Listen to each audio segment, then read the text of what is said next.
Buenos días a todos. El día de hoy nosotros les vamos a presentar sobre la población y tipos de muestreo. Los integrantes son Nicolás Encalada, Ariana Pozo, Shirley Vega y mi persona Isabel Álvarez. En la tabla de contenido, nosotros primero vamos a hablar de la introducción, luego hablamos sobre la población objetivo, los tipos de errores en la investigación de mercado, técnicas de muestreo, fórmulas de cálculo de tamaño de muestra, conclusiones y referencias. Introducción. ¿Cómo las empresas pueden tomar decisiones al desarrollar o ingresar un nuevo producto al mercado? Pues para esto realizan una investigación de mercado. Una investigación de mercado se refiere a la investigación realizada en el mundo empresarial y comercial en donde se debe explorar, descubrir, probar, verificar, medir, explicar y comprender bienes, productos, servicios, organizaciones, consumidores y relaciones entre ellos. Es decir, que la investigación de mercado nos permite entender cómo se está comportando el mercado alrededor de la empresa. Asimismo, se aplican estudios empresariales y de marketing. Todo este análisis permite reducir los riesgos al tomar decisiones nuevas como crear o desarrollar un nuevo producto. Población objetivo desde la perspectiva de la investigación de mercado. ¿Qué es la población objetivo? La población objetivo es el grupo de personas que representa toda una población que se desea examinar. Este grupo cuenta con las características adecuadas para ser consideradas calificadas para el análisis de datos. ¿Cuál es la importancia de limitar la población objetivo? Pues es importante porque se requiere establecer una dirección clara sobre el alcance y el objetivo de la investigación. Se define las variables características de los individuos que califican para el estudio y además proporcionan un alcance de la población total o universo para determinar el tamaño de muestra. Para hacer la muestra hay dos tipos de muestreo, el cuantitativo y el cualitativo. El cuantitativo es la investigación que se ocupa de medición del mercado. Esto incluye el cálculo del tamaño del mercado, el tamaño de los segmentos, la frecuencia de compra y el conocimiento de las marcas. ¿Cómo se obtiene esta información? Esta información se obtiene al recolectar la información haciendo entrevistas cara a cara, encuestas telefónicas o en línea. Tipo de muestreo cualitativo. La información cualitativa se preocupa de empatizar con el consumidor y establecer los significados que el consumidor atribuye a los productos, marcas y otros objetos. Estas se realiza entre una muestra y se recolecta todos los datos a partir de grupos focales y entrevistas extendidas. En el caso de las actitudes hacia las marcas, por ejemplo, la investigación cualitativa puede determinar que existe una visión específica sobre la marca, mientras que la investigación cuantitativa nos diría qué proporción tiene esa visión. Número 2. Tipos de errores en la investigación de mercado, errores de muestreo y no muestreo. Existen dos tipos de errores, el error de muestreo, que es más relacionado con la parte matemática, la parte del cálculo de la población, y los errores de no muestreo, que son errores un poco más prácticos del momento de realizar la encuesta o la entrevista. El error de muestreo es aquel que se hace cuando se hacen conclusiones de un estudio en el cual la muestra utilizada no es representativa frente a la población. Y el error de no muestreo es el tipo de error que ocurre, como se mencionó anteriormente, al momento de tomar las muestras. Está más relacionado con problemas prácticos como falsear datos, anotar mal, elegir mal al entrevistado o el entrevistado. Tener una muestra más grande ayuda a disminuir la cantidad de errores que se pueden cometer. Error de muestreo. Existen, como se mencionó anteriormente, el error de muestreo está más relacionado con la parte matemática, la parte de la selección de la población y la parte estadística de procesamiento. Entonces existen cuatro ejemplos de los errores de muestreo. Sería el sesgo de hacer mediciones, errores de procesamiento, sesgo de confusión y error de selección. El sesgo de hacer mediciones es el fallo por parte de instrumentos de medición, fallo por parte de la persona que está realizando la medición, ya sea por falta de capacitación o por algún agente externo, error en escala de medición. El error de procesamiento es la toma incorrecta de datos y el análisis defectuoso de los datos. El sesgo de confusión es una mala selección de la estadística a utilizar y una mala interpretación de la estadística. Como se mencionó, esta es la parte más matemática, donde se pueden cometer errores más relacionados con la matemática. Luego va el error de selección, que es una mala ejecución del muestreo, un diseño incorrecto de la muestra y elegir una población que solamente represente un interés específico, lo cual no es muy significativo porque la muestra y la respuesta no van a ser muy objetivas y no va a tener resultados más reales que lo que se espera. Error de no muestreo. El error de no muestreo, como se mencionó, está más relacionado al momento de realizar las entrevistas y las encuestas y está dividido en 5 partes, que sería el evaluador o investigador, el entrevistador, el sujeto investigado o entrevistado, la conformidad y el engaño. Estas últimas dos son sesgos. En cuanto al evaluador e investigador, los problemas que puede cometer serían la recolección al momento de recolectar y levantar los datos, al momento de interpretar los datos, hacer una mala formulación de preguntas y tener una mala definición de la población. En cuanto al entrevistador, puede haber una mala estandarización, una alteración de las respuestas de forma voluntaria e incitar a que el entrevistador responda de alguna manera específica en su beneficio, lo que no es beneficioso para el estudio porque está haciendo más una respuesta sesgada a su beneficio que lo que realmente está pasando. En cuanto al sujeto investigado, puede haber desconcentración, falta de tiempo, falta de compromiso e interés. Es por eso que es importante elegir de manera correcta el entrevistador y el sujeto investigado, saber que van a estar comprometidos con realizar el muestreo y las entrevistas para que todos los resultados sean más reales y todo pueda ser más objetivo.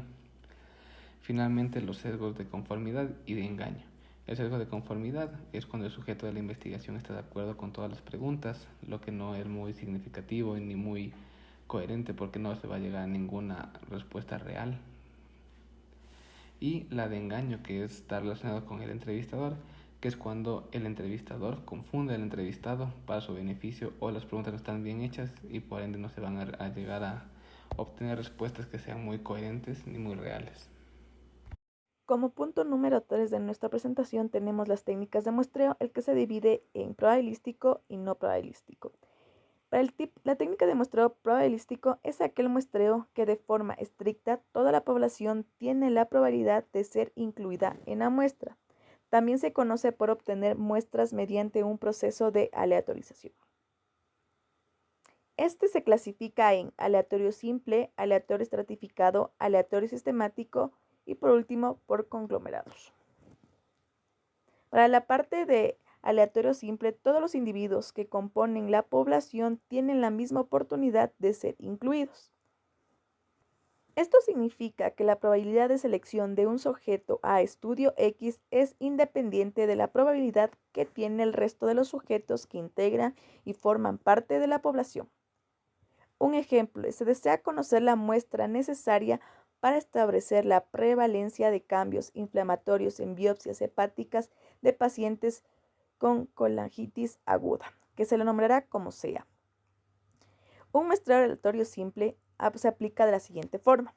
Entre todos los sujetos con CA, seleccionar al azar un subgrupo que lo represente. Por otro lado, tenemos aleatorio estratificado. Se determinan los estratos que conforman la población para seleccionar y extraer de ellos la muestra. Un estrato o subgrupo de unidades de análisis que difieren de las características que van a ser analizadas. La base de la estratificación se hace en variables como edad, sexo, nivel socioeconómico, etc., donde la población se divide en n individuos y x subpoblaciones. Para este caso vamos a trabajar con el mismo ejemplo, el que mencionamos arriba. Entonces, para un muestreo aleatorio estratificado se aplicaría de la siguiente manera. Entre todos los sujetos con CA, agrupar en forma aleatoria por características de interés, como es la gravedad de la enfermedad, intensidad de la fiebre, entre otros.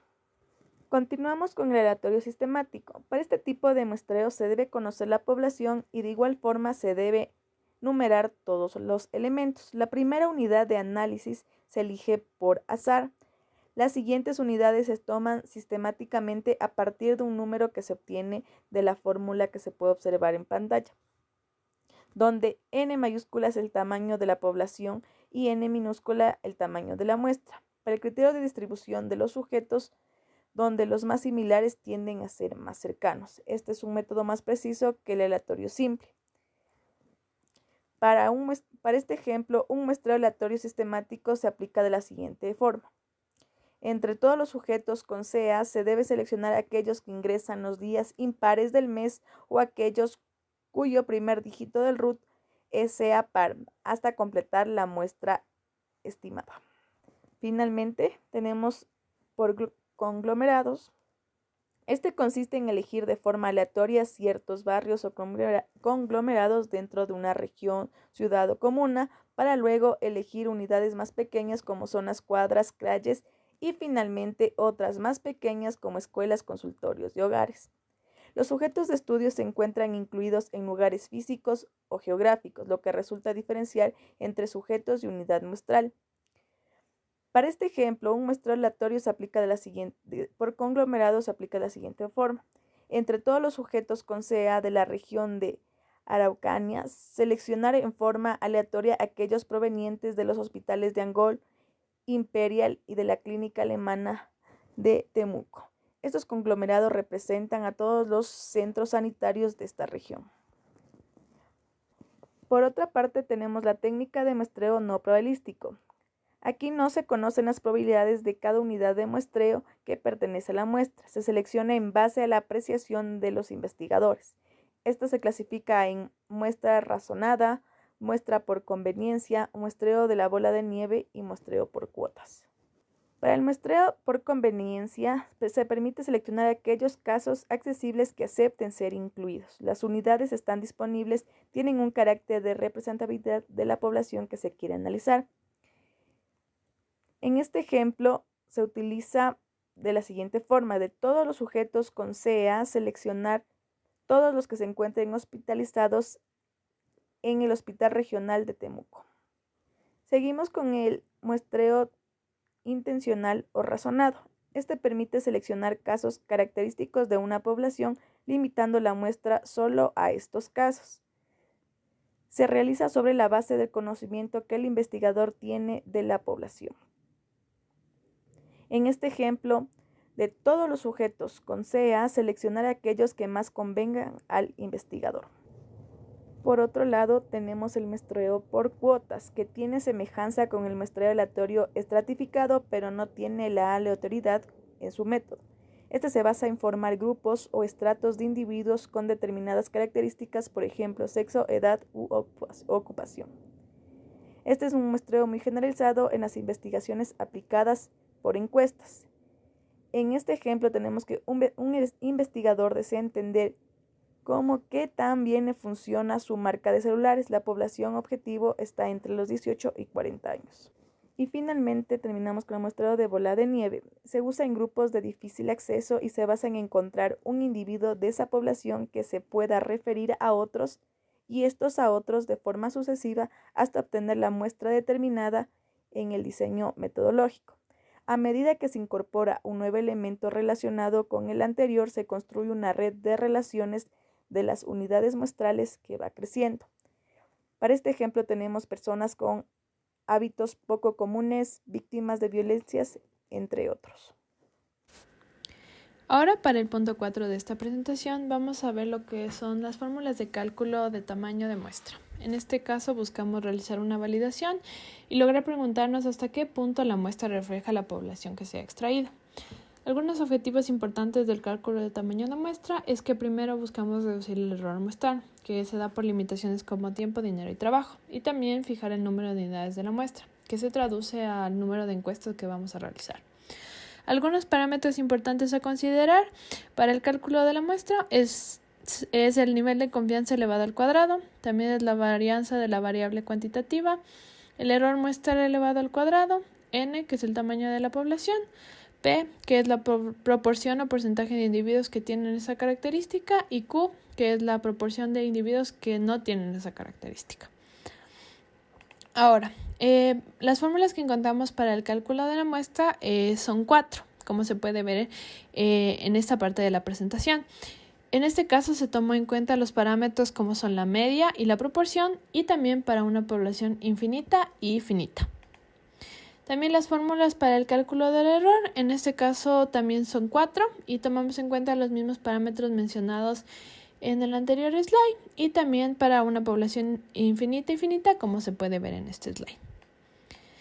Ahora, para ver un poco mejor la aplicabilidad de estas fórmulas, encontramos unos ejercicios. Primero es el cálculo del tamaño de muestra de la proporción con una población infinita, en la que nos presenta sobre el estudio de un sindicato, que se busca obtener una muestra aleatoria de una población afiliada, a la que se le busca administrar un cuestionario para estudiar su perfil y la valoración de la acción sindical. Los datos que se obtuvo primeramente es que es un tipo de población infinita, un nivel de error de 3, una varianza del 50% tanto para P y para Q, y un nivel de confianza del 95%. Reemplazando los datos en la fórmula que se vio en el slide de la parte de arriba, obtuvimos un N de 1112. Ahora, para el cálculo del tamaño de muestra de proporción con una población finita, tenemos un estudio de mercado de trabajo y empresa en la región metropolitana de Barcelona, en el contexto de lo que son los Juegos Olímpicos, y se quiere recoger información por encuesta en relación a una población de 24.141 empresas de más de 10 trabajadores. ¿Cómo seleccionar una muestra representativa? Tenemos que en este caso es una población finita, un nivel de error de 3.9, una varianza de P y Q y un nivel de confianza de 95%. Entonces, aplicando la fórmula, obtuvimos un N de 640. Después, tenemos el cálculo de tamaño muestra para una media con una población finita. En este caso es un método de mercado con una población identificada de 1000 hogares. Y averiguar los consumos similares, se quiere hacer un muestreo para conocer las unidades de consumo anual de un cierto producto. En este caso se decidió de ciertas investigaciones el nivel de error muestral y se busca calcular el tamaño. Conociendo sobre estudios anteriores que la varianza poblacional es en este caso de 100. Entonces, para determinar el tamaño de muestra se define como una población finita con un nivel de error de 0.5, una varianza de 100 y un nivel de confianza 95. Aplicando la fórmula obtuvimos un N de 116.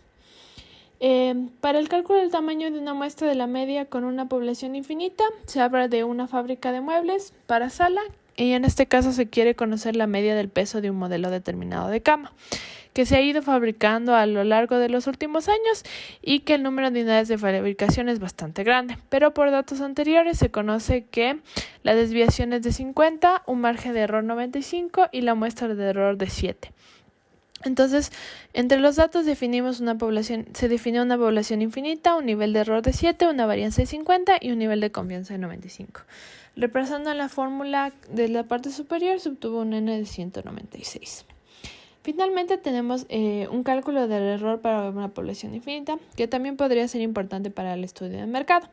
El ejemplo que nos plantea es un sondeo electoral que se realizó con las estimaciones de intención de voto a partir de una muestra de 2.100 entrevistas. En este caso le definen una población infinita, un tamaño de muestra de 2.100, una varianza con el supuesto de máxima incertidumbre de 50 y un nivel de confianza de 95. Aplicando la fórmula se obtuvo un error del 2.14. Bueno, ahora como conclusiones finales de nuestra investigación, pudimos ver que con el desarrollo de un nuevo producto también viene el apoyo de lo que es todo el estudio de mercado, que se encuentra relacionado con la importancia de analizar cuál es nuestra población y el tamaño de muestra. También, a pesar de que puede existir diferentes tipos de muestreos, es importante que nos demos cuenta de que no todos son efectivos y depende mucho del contexto en el que estemos trabajando. También para el cálculo del tamaño de muestra es importante tomar en cuenta que el resultado obtenido debe ser acorde a lo que se busca investigar, porque puede existir en el caso de que si obtenemos un tamaño de muestra muy grande represente bastantes desperdicios, pero si es pequeña no logre representar significativamente lo que estamos investigando. Y también que es importante definir de manera correcta todo lo que es conceptos de población y muestra al momento de aplicarlos al proyecto, porque si no se los define de manera correcta, se estarían generando datos y cálculos erróneos. Estas son nuestras referencias y muchas gracias. Tal vez tienen alguna pregunta.